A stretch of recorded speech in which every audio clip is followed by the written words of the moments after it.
Doors closing.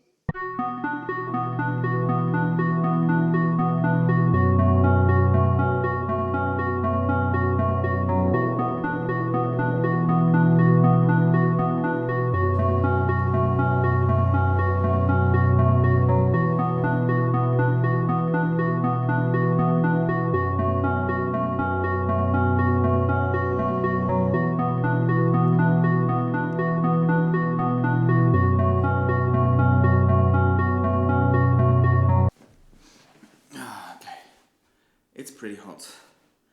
I'm hot. I just came home from the gym and I was riding my bike home and I thought I just gotta get this part over with. The part about changing my name, at least on the internet.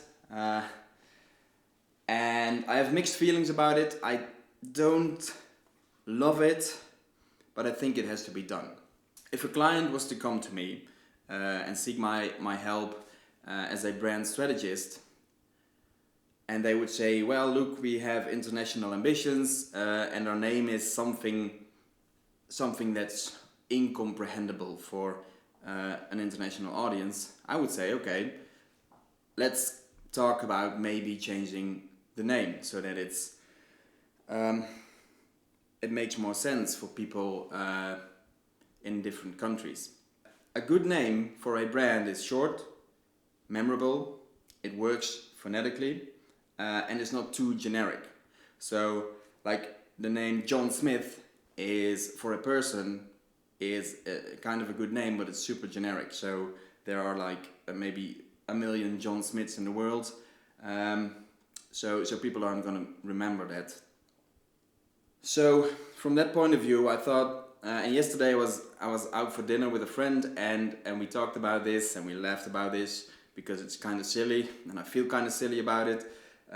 But I made the analogy of, it's like choosing whether you go into the world wrapped in sandpaper or covered in lube, right? And your name, if your name works against you, it's like going through the world wrapped in sandpaper, and everything's gonna be rough. Every interaction is gonna be a little bit harder. And imagine that your name is so difficult for people to handle that maybe everything takes 6% more effort for life, right? Because the name is for life.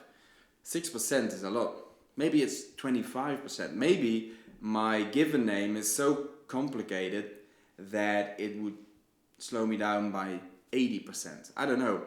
Again, if a client would come to me with a name for their brand that they had conjured up and it would be very difficult internationally, I would absolutely tell them, okay, we're gonna change this. I'm sorry I'm so sweaty, but I just wanted to get this over with. We'll talk about the Birmingham Design Festival in a minute. Rey Node.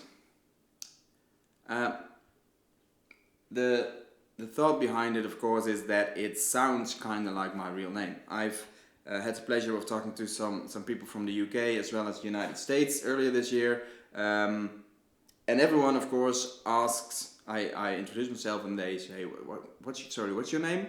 And I repeat it, and they try to repeat it after me. And it comes out when they say it's something like Rey Node. That's the closest they can get. So I figured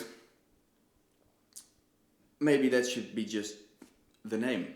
And how would we write this? Well, the first name Rey with an A is maybe too generic, and with an E it's a little bit more distinctive, a little bit weird, and also closer to my real name. So Rey Node. And I'm just gonna roll with it. I said this yesterday, and I'll say it again. I am not in love with it, not necessarily the name, but the fact that I'm doing this, because I don't know, I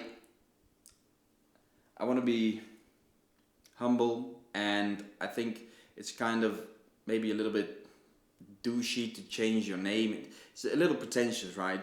But rationally, like I said, with the sandpaper analogy, it just makes total sense to do it.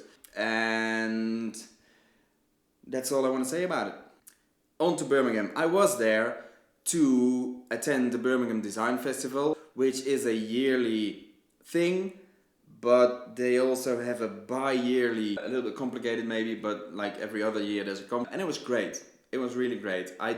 You know, if you're not from the UK, there you've heard of the name Birmingham, but nobody outside of the UK, I think, knows much about the city. It's super vibrant and colorful and diverse and welcoming. It feels very welcoming. Lots of old buildings that were very well maintained, and it was just, I loved it. I also loved the festival. I had 2 workshops. One was by Gemma O'Brien, who is a fantastic lettering artist, typography related art, let's call it that. We had a workshop and we got to practice a few different styles ourselves. I wasn't great at it, but it was good fun. And then the second workshop wasn't a workshop, but who cares? It was by Brian Collins from, I want to say, San Francisco and New York. And then the second day we had quite a packed schedule with, I want to say, 7 keynote speakers.